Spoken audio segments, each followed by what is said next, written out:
নমস্কার, পলি কিচেনে আপনাদের সকলকে স্বাগত। বন্ধুরা, এখন আজ আমি আপনাদেরকে তৈরি করে দেখাবো ব্রোকলি দিয়ে মাছের ঝোল। ব্রোকলি তো অনেকভাবেই রান্না করে খেয়েছেন, একবার এইভাবে আমি যেভাবে করছি এইভাবে একবার ব্রোকলি দিয়ে মাছের ঝোল করে দেখুন, খেতে কিন্তু খুবই সুন্দর লাগে। আর রেসিপিটা সম্পূর্ণ দেখবেন, আশা করি আপনাদের ভালো লাগবে। আর রেসিপিটা যদি ভালো লাগে অবশ্যই লাইক কমেন্ট শেয়ার করতে ভুলবেন না। আর যারা আমার চ্যানেলে নতুন এসেছেন, এখনও আমার চ্যানেলটাকে সাবস্ক্রাইব করেননি, অবশ্যই আমার চ্যানেলটাকে সাবস্ক্রাইব করে পাশে থাকা বেল আইকনটি প্রেস করে অল নোটিফিকেশান অন করে দেবেন। তাহলে চলুন দেখাই আমি কিভাবে ব্রোকলি দিয়ে মাছের ঝোল রান্না করছি। আজ আমি ব্রোকলি রান্না করব। তার জন্য এখানে দেখুন আমি একটা বড় সাইজের ব্রোকলি নিয়ে নিয়েছি। আর ব্রোকলিটা কত সুন্দর দেখতে পাচ্ছেন। এবার এই ব্রোকলিটাকে আমি কেটে নেব। আমি মাছ দিয়ে ব্রোকলি রান্না করব। এখানে আমি নিয়ে নিয়েছি গোটা মশলা, নিয়েছি 1 চামচ ধনে, 1 চামচ জিরে, আর নিয়েছি 3টে শুকনো লঙ্কা, 1 ইঞ্চি আদা। এটা আমি শিলে ভালোভাবে বেটে নেব। দেখুন এখানে কিন্তু আমি ব্রোকলিটা কেটে নিয়েছি সুন্দর করে। আর নিয়ে নিয়েছি আলুটাকে ছাল ছাড়িয়ে আমি এরকম ছোট করে টুকরো করে নিয়েছি। এবার এখানে আমি বসিয়ে দিয়েছি কড়াই। এবারে আমি কড়াইতে দিয়ে দেবো তেল।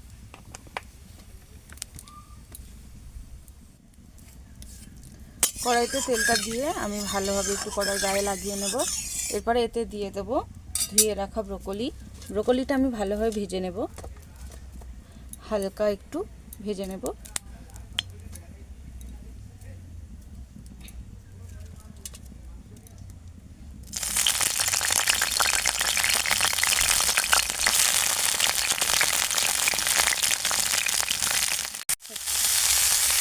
কর্নারে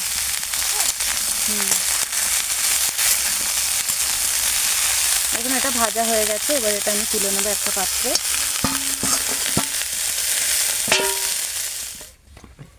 আবার একটু তেল দিয়ে দেব। তেল দিয়ে আমি ভেজে নেব আলুগুলো।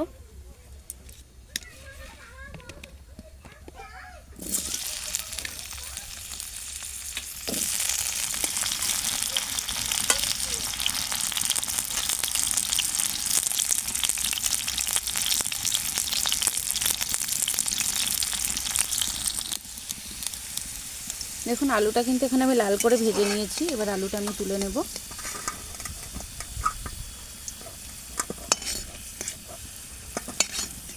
এবারে এই তেলেই আমি ভেজে নেব মাছ। হলুদটা মাখিয়ে রেখে দিয়েছি। এবার মাছটা আমি ভালো করে একটু লাল লাল করে ভেজে নেব।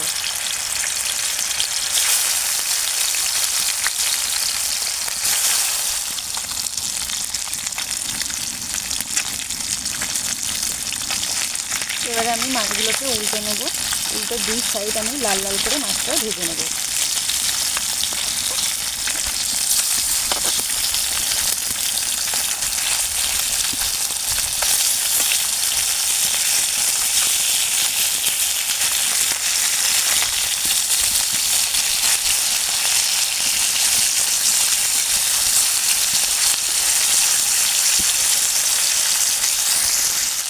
দেখুন মাছগুলো কিন্তু লাল করে ভাজা হয়ে গেছে। এবার মাছগুলো আমি একটা পাত্রে তুলে নেব।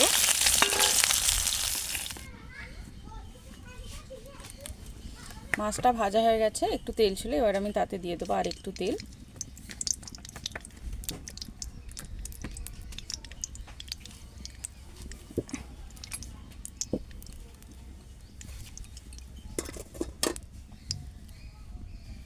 তেলটাও গরম হয়ে গেছে। আর আমি তেলের উপর প্রথমেই দিয়ে দেবো জিরে, তারপরে দিয়ে দেবো কুচিয়ে রাখা একটা পেঁয়াজ,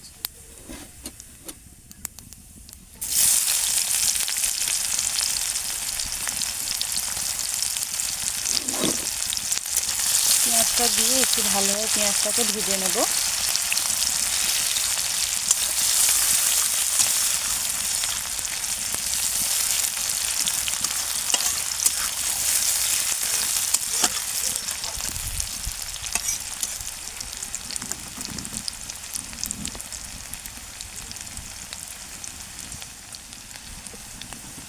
এবারে যে মশলাটা আমি বেটে রেখেছিলাম, জিরে, আদা, শুকনো লঙ্কা আর ধনে, সমস্ত মশলা আমি একসাথে বেটে নিয়েছিলাম। দিয়ে মশলাটাকে একটু কষিয়ে নেব।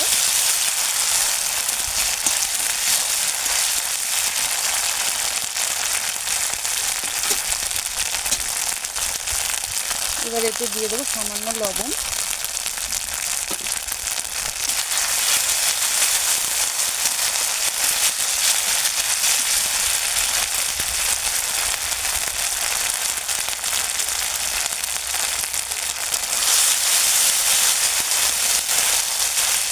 মশলাটা এখানে ভালোভাবে কষানো হয়ে গেছে। এবারে আমি দিয়ে দেবো একটা টমেটোর পেস্ট,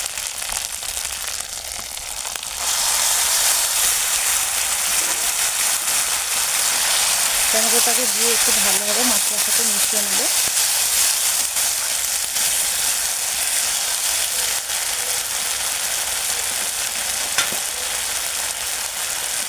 এবার এতে দিয়ে দেবো লবণ,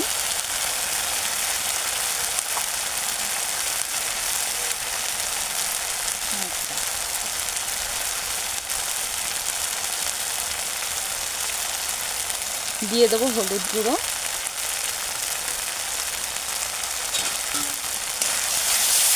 দিয়ে মশলাটা ভালোভাবে একটু কষিয়ে নেব।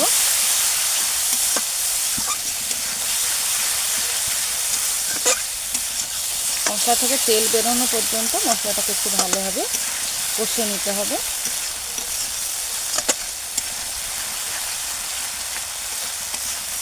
টমেটোর কাঁচা গন্ধটাও চলে যাবে। যখন এটা দিয়ে তেল বেরোতে আরম্ভ হবে তখন কিন্তু টমেটোর কাঁচা গন্ধটাও চলে যাবে আর মশলাটাও ভালোভাবে সিদ্ধ হয়ে যাবে।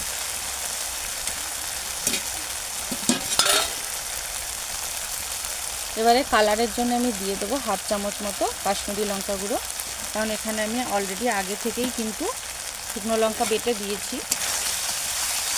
কালারটা আরেকটু সুন্দর হওয়ার জন্য আমি কাশ্মীরি লঙ্কাটা দিয়ে দিলাম। দিয়ে মশলাটাকে একটু ভালোভাবে আর একটু কষিয়ে নেব। মশলাটা আবার একটু ভালোভাবে নাড়িয়ে নেব। আর মশলা দিয়ে কিন্তু তেল বেরোতে আরম্ভ হয়ে গেছে। মশলাটা এখানে ভালোভাবে রান্নাও হয়ে গেছে। এবারে এতে আমি দিয়ে দেব ভেজে রাখা আলু আর ব্রোকলি।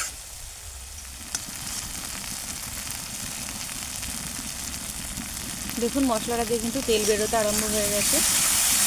এটা আবার একটু ভালোভাবে নাড়িয়ে নেব। এবার এতে দিয়ে দেবো মশলাটা আর একটু ভালোভাবে হওয়ার জন্য দিয়ে দেবো মশলার জল, তেল দেওয়া জলটার মধ্যে দিয়ে দিলাম। এবারে ভেজে রাখা ব্রোকলি আর আলুটাও এই হিসেবে আমি দিয়ে দেবো। দিয়ে মশলাটা সুন্দরভাবে আলু আর ব্রোকলির সাথে মিশিয়ে দেবো। দেখুন আমার কিন্তু সবজিটা ভালোভাবে কষানো হয়ে গেছে। এবার এতে আমি দিয়ে দেবো জল।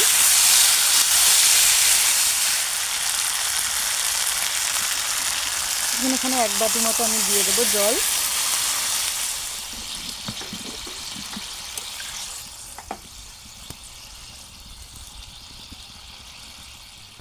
জলটা দেওয়ার পর কিন্তু এটা আমি 2 থেকে 3 মিনিট ভালোভাবে ফুটিয়ে নেব। তারপরে উপর থেকে আমি একে একে মাছগুলোকে দিয়ে দেব। দিয়ে দেওয়ার পরে মাছটা একটু ঝোলের ভিতরে ভালোভাবে নেড়ে চেড়ে নেব।